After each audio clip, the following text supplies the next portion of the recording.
आपके अपने YouTube channel अनुराग SRT classes में दोस्तों आपका स्वागत है। तो दोस्तों आप लोग लगातार कमेंट कर रहे थे कि सर हमारे स्कूल में कहा गया है कि प्रश्न बैंक हल करके लाओ, और आप लोग लगातार कमेंट कर रहे थे कि सर प्रश्न बैंक का सॉल्यूशन चाहिए। इसलिए दोस्तों आपके लिए इस वीडियो में कक्षा 11वीं हिंदी आरओए का दोस्तों प्रश्न बैंक का सॉल्यूशन लेकर आया हूँ। इसमें दोस्तों इस वीडियो में अपन काव्यखंड के पूरे जितने भी क्वेश्चन है काव्यखंड के पूरे अपन इसमें कवर करेंगे और पार्ट वाइज पार्ट आएंगे। ओके दोस्तों, पद्यखंड गद्यखंड भाषा वाले जो आपके हैं भाषा बोध और क्या है अभिव्यक्ति माध्यम वाली पुस्तक के जो प्रश्न है, मतलब सभी पार्ट वाइज पार्ट आएंगे। ओके दोस्तों, ये पहला पार्ट है, तो इसमें ये अपन प्रश्न बैंक चलिए हल करते हैं। तो ये आपका तो चलते हैं। तो पहला आपका इसमें पद्यखंड के मैं आपको बता रहा हूँ, आरोह पद्यखंड के मैं इसमें वीडियो में आपको बताऊंगा। ओके, तो इसमें क्या है पहला कि कबीर को वाणी का डिटेक्टर किसने कहा है, तो हजारी प्रसाद द्विवेदी। क्रम से है दोस्तों, आप देख सकते हैं। प्रकृति के चेतेरे कवि हैं सुमित्रा नंदन पंत। तीसरा है मीराबाई की मूल भाषा राजस्थानी पर कौन सी भाषा का प्रभाव दिखाई देता है, तो इसका आंसर हो जाएगा ब्रज। ओके दोस्तों, क्रम से है तो आप देखते चलिए। नेक्स्ट है दोस्तों, कविता का गांधी कहा जाता है तो किसे, प्रकृतिवादी को। ओके दोस्तों, नेक्स्ट हो जाएगा वे आंखें कविता का मूल स्वर है, तो क्या हो जाएगा इसमें क्या हो जाएगा आपका मूल स्वर हो जाएगा सुमित्रा पंदन। इसमें ये थोड़ा शायद गलत लग रहा है, देख लीजिएगा आप एक बार। नेक्स्ट है दोस्तों छठवां कि पंत के ने कविता के लिए चित्र भाषा संबंधी विचार प्रस्तुत किए, तो पल्लव। ओके दोस्तों, नेक्स्ट है वह तुम्हारा मन समझकर और अपनापन समझकर घर की याद कविता की उपरोक्त पंक्तियों में तुम्हारा शब्द किसके लिए आया है, तो उसका राइट आंसर होगा पिता के लिए। नेक्स्ट है दुष्यंत कुमार त्यागी की रचना एक कंठ विषयाई किस विधा की रचना है, तो हो जाएगा गीति नाट्य। ओके दोस्तों, नेक्स्ट है आपका निर्मला पुतुल मूलतः किस भाषा की कवित्री, इसका राइट हो जाएगा संथाली। नेक्स्ट है घाड़ी दिए कुल की तानी छाड़ी दिए कुल की तानी का कहीं कोई रेखांकित शब्द में तात्पर्य है, तो उसका हो जाएगा मर्यादा। कहानी का हो जाएगा अर्थ हो जाएगा मर्यादा। नेक्स्ट है दोस्तों निम्नलिखित में से कौन सा एक खंड बीजक का नहीं है, तो उसका राइट आंसर हो जाएगा दोस्तों पद। नेक्स्ट का दोस्तों आपका राइट आंसर हो जाएगा जिस प्रकार आत्मा की मुक्त अवस्था ज्ञान दशा कहलाती है, उसी प्रकार हृदय से मुक्त अवस्था रस दशा कहलाती है, उसका राइट आंसर हो जाएगा दोस्तों आपका रामचरित शुक्ल। इसका आपका राइट आंसर हो जाएगा। अब दोस्तों आते हैं आपके रिक्त स्थान की आपको पूर्ति करना है, तो मैं आपको आंसर बता रहा हूं। वैसे भी आपके प्रश्न बैंक आपके पास होगा, नहीं है तो लिंक डिस्क्रिप्शन में वीडियो के आप जाकर डाउनलोड कर सकते हैं। साथ ही टेलीग्राम चैनल को ज्वाइन कर लीजिए, मैं आपको पीडीएफ प्रोवाइड करा दूंगा। ओके दोस्तों, तो इसमें आपका पहले का राइट आंसर बीजक रिक्त स्थान का बता रहा हूँ। दूसरे में हो जाएगा एक कबीर के अनुसार परमात्मा एक है। तीसरा है मीरा की गुरु है, तो कौन हो जाएगा रैदास, इसका राइट आंसर हो जाएगा। चौथे का देखते हैं तो इसमें हो जाएगा मीरा मुक्तावली। पांचवें का राइट आंसर हो जाएगा पंत आपका, तो देखते चलिए। छठवें में आपका राइट आंसर हो जाएगा दोस्तों मानववाद। क्वेश्चन भी दिए लिखिए, इसके साथ आंसर भी दिए हुए हैं। ओके दोस्तों, क्रम से पार्ट आएगा। अभी तक आपने चैनल को सब्सक्राइब नहीं किया तो चैनल को सब्सक्राइब करके बेल आइकन जरूर प्रेस कर लीजिएगा। वे आंखें कविता में खालिस्तान की आर्थिक व्यथा का चित्रण हुआ है, तो किसान हो जाएगा। आठवें का राइट आंसर भवानी प्रसाद मिश्र खालिस्तान से प्रभावित, तो गांधीवाद से।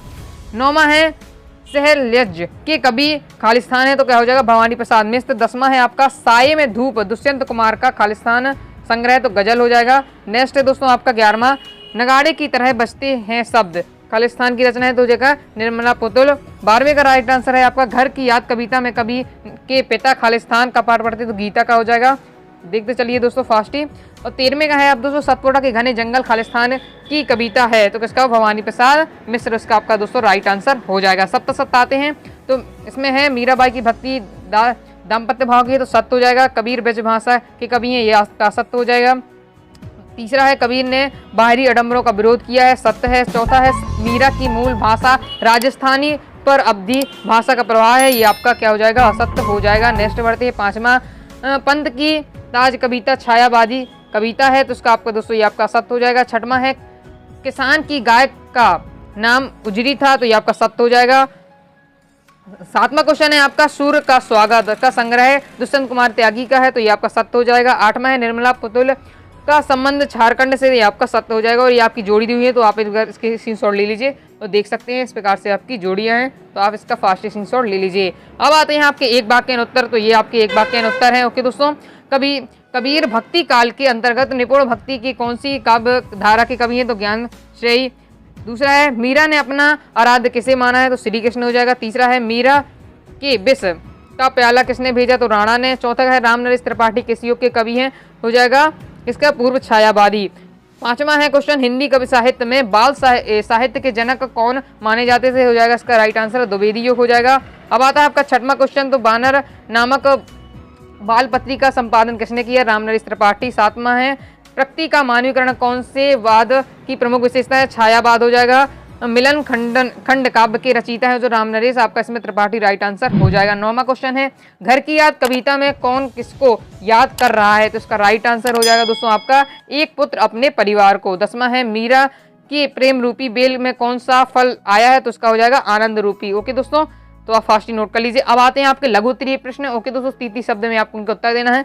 पहला क्वेश्चन है दोस्तों आपका, ओके दोस्तों, पहले में आपका क्या क्वेश्चन पूछा जा रहा है, भक्ति काल के दो कवि एवं उनकी एक एक रचना लिखिए, तो ये हो जाएगा आपका तुलसीदास, रामचरितमानस, सूरदास हो जाएगा साहित्य लहरी। दूसरा क्वेश्चन आपसे पूछा जा रहा है, रीति काल के दो कवि तथा उनकी एक रचना लिखना है, तो केशवदास, रामचंद्रिका, बिहारी सतसई।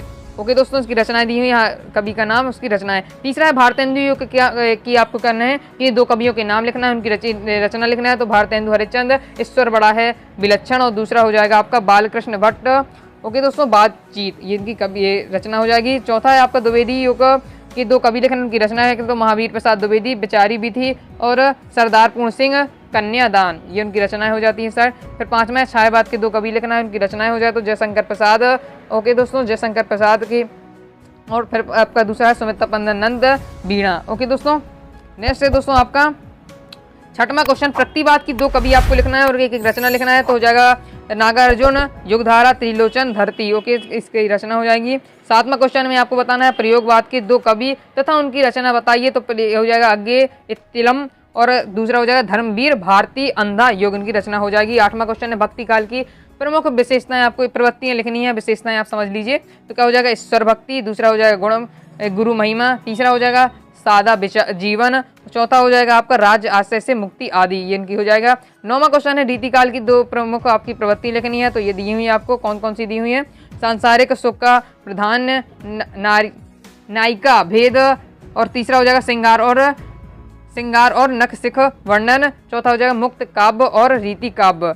अब 10वां क्वेश्चन आपसे पूछो भारतेंदु योग की दो प्रमुख आपको प्रवृत्ति लिखनी है, तो राष्ट्र भावना, जनवादी विचारधारा, प्रकृति वर्णन, छंद विधान की नवीनता। 11वां क्वेश्चन है द्विवेदी योग की दो विशेषताएं, तो क्या हो जाएगा भारत गीत। ओके दोस्तों, भारत गीत हो जाएगा, जार वंदना हो जाएगी, तो ये उनकी हो जाएगी आपकी क्या विभक्तियां। तो 12वां है छायावाद की दो प्रमुख विभक्ति लिखी है, तो हो जाएगा इसका आंसर नारी सौंदर्य एवं प्रेम चित्रण, अलौकिक प्रेम, तीसरा हो जाएगा रहस्यवाद, चौथा हो जाएगा प्रकृति का सौंदर्य का वर्णन। 13वां क्वेश्चन आपसे पूछा जा रहा है प्रकृतिवाद की दो प्रमुख प्रवृत्तियां लिखनी है, तो ये क्या दिया हुआ है, पहला हो जाता है पूंजीपति वर्ण के प्रति घृणा। ओके दोस्तों, नारी के प्रति यथार्थवादी। 14वां क्वेश्चन है प्रयोगवाद की दो प्रवृत्तियां, तो हो जाएगा घोर व्यक्तिवाद, दूसरा हो जाएगा निशावादिता, तीसरा हो जाएगा बौद्धिकता एवं रूखापन, चौथा हो जाएगा व्यंग एवं कुटुक्ति आदि। 5वां क्वेश्चन आपसे 15वां क्वेश्चन पूछा जा रहा है आपसे, कबीर ने संसार को पागल क्यों कहा, तो आप देख सकते हैं इनका आंसर दिया हुआ है, तो देख लीजिए आप, तो आप इसका स्क्रीनशॉट ले लीजिए। ओके, अब मैं ज़्यादा पढ़ नहीं रहा हूँ क्योंकि वीडियो लंबा हो सकता है। 16वां क्वेश्चन है मानव शरीर का निर्माण किनसे हुआ, तो वायु, जल, अग्नि, आकाश, भूमि। ओके दोस्तों, जल ये आपके हो जाएंगे। 17वां क्वेश्चन है मीरा कृष्ण की उपासना किस रूप में करती हैं, तो इसका आंसर ये दिया हुआ है। अब नेक्स्ट है आपका दोस्तों 18वां क्वेश्चन, पथ कविता में कवि का मन कहाँ विचरण चाहता है, तो उसका आंसर ये दिया हुआ है, आप देख सकते हैं। 19वां क्वेश्चन भी ये आपके सामने है, किसान ने बैलों की जोड़ी की कुर्की किसने और क्यों करवा दी, तो इसका आंसर ये दिया हुआ है, तो फास्ट ही आप इसकी शॉर्ट लेते चलिए। 20वां क्वेश्चन है आओ मिलकर बचाएं कविता में कवित्री ने बच्चों और बड़ों के लिए क्या बचाने चाहती हैं, तो ये इसका आंसर ये दिया हुआ है, तो देख सकते हैं आप। फिर आता है आपका दोस्तों धीर उत्तीय प्रश्न लिखना है, आपको 75 शब्द सीमा होगा। तो पहला क्वेश्चन है कबीर के अनुसार अज्ञानी गुरुओं की शरण में जाने से शिष्यों की क्या गति होती है, तो पॉइंट वाइज पॉइंट दिए, 3 पॉइंट है, देख सकते हैं 3 नंबर का, तो 3 पॉइंट लिख दिए, तो आप इसे देख सकते हैं, स्क्रीनशॉट ले लीजिए और वीडियो को फुल क्वालिटी में देखें तो आपको अच्छे से समझ में आएगा। दूसरा क्वेश्चन है कबीर की दृष्टि में ईश्वर एक है, अपने इस तथ्य की पुष्टि उन्होंने क्या तर्क दिए, तो उसके भी पॉइंट वाइज दिए हुए हैं, तो आप देख सकते 4 पॉइंट दिए हुए हैं। ओके दोस्तों, नेक्स्ट है दोस्तों आपका तीसरा, लोग मीरा को बाबरी क्यों कहते हैं, इसका आंसर ये दिया हुआ है, तो आप देख लीजिए फास्ट ही और नोट कर लीजिए अपनी कॉपी में। चौथा क्वेश्चन है पथे कविता के में कबीर ने सागर तट पर क्या सूर्योदय वर्णन किस रूप में किया है, तो उसका आंसर ये दिया हुआ है, तो आप देख सकते हैं इसका आंसर। 5वां क्वेश्चन आते हैं आंखें कविता में कबीर ने किसान की पीड़ा का जिम्मेदार किसे बताया, तो उसका आंसर ये दिया हुआ है, तो आप देख लीजिए इसका एक बार, ये पूरा इसका आंसर दिया हुआ है। अब बढ़ते हैं नेक्स्ट क्वेश्चन की ओर। छठवां है घर की याद कविता में कवि के ने पिता के व्यक्तित्व तो की विशेषताएं कौन कौन सी है, तो इसका आंसर ये दिया हुआ है, पॉइंट वाइज पॉइंट है, 4 पॉइंट आपको दिए हुए तो आप देख सकते हैं। अब बढ़ते हैं नेक्स्ट, तो फिर आपको लिखना है कबीरदास का क्या लिखना है आपको, ये आपको लिखना है भावपक्ष कलापक्ष 2 रचनाएं, तो ये दी हुई है देख सकते हैं आप। इससे अच्छे तरीके से मैंने और बताया एक वीडियो में, आप लिंक डिस्क्रिप्शन में, उसमें अच्छे तरीके से मैंने कबीरदास का समझाया है, आप इसे जरूर याद कर लीजिए, हमेशा ये पेपर में आएगा आपके। ओके दोस्तों, एक बार आपको याद कर लेना, फिर बार बार के आपको नहीं याद करना पड़ेगा। ये भावपक्ष हो जाता है, ये कलापक्ष है। ओके दोस्तों, ये साहित्य में स्थान, तो आप वीडियो को पोस्ट करके लिख सकते हैं। फिर आता है राम नरेश त्रिपाठी का। ओके दोस्तों, तो आप देख सकते हैं 2 रचनाएं, पथिक मिलन, भावपक्ष दिया हुआ है, देख सकते हैं बहुत ही सुंदर और सटीक भाषा में आपको दिया हुआ है। ये आपका कलापक्ष हो जाता है इनका। ओके दोस्तों, फिर ये आपका हो जाता है साहित्य में स्थान। फिर आप बढ़ते हैं आगे, तो आपको भवानी प्रसाद मिश्र का दिया हुआ है, तो आप देख सकते हैं इनका ये भावपक्ष कलापक्ष दिया है, 2 रचनाएं दी हुई हैं, साहित्य में स्थान दिया है। ओके दोस्तों, अभी तक आपने टेलीग्राम चैनल को ज्वाइन नहीं किया था, ज्वाइन जरूर कर लीजिए। फिर आपको ये आता है, इसमें क्या है, हम तो एक खालिस्तान डेड कभी ईर दीवाना है। इसमें आपको करना है गद्यांश की क्या करना है, आपको संदर्भ प्रसंग लिखना है। ओके दोस्तों, पद्यांश का आपको संदर्भ प्रसंग व्याख्या करनी है, तो ये पद्यांश का ये है संदर्भ प्रसंग व्याख्या। संदर्भ ये हो जाता है आपका, ये प्रसंग दिया हुआ, ये व्याख्या है। वीडियो को पुश करके आराम से आप लिख सकते हैं। ओके दोस्तों, इसकी आगे ये दिया हुआ है और इसकी विशेषताएं हो जाती हैं। इस प्रकार से आपका कंप्लीट हो जाता है आपका प्रश्न बैंक। ओके दोस्तों, प्रश्न बैंक हिंदी का ये भाग 1 है दोस्तों, पूरा कंप्लीट नहीं हुआ, ये अभी एक ही पार्ट कंप्लीट हुआ है। पार्ट वाइज पार्ट वीडियो आएंगे, इसलिए आप चैनल को सब्सक्राइब करके बेल आइकन जरूर प्रेस कर लीजिएगा, जिससे और भी पार्ट आए तो आपको तुरंत पहुंच जाए आपके पास। और अभी तक आपने टेलीग्राम चैनल को ज्वाइन नहीं किया तो ज्वाइन कर लीजिए। ओके दोस्तों, वीडियो पसंद आए वीडियो को लाइक करके चैनल को सब्सक्राइब जरूर कर दीजिएगा और अपने दोस्तों के साथ इस वीडियो को ज़्यादा शेयर करें, जिससे आपके दोस्तों को इस वीडियो का फायदा मिल सके। धन्यवाद।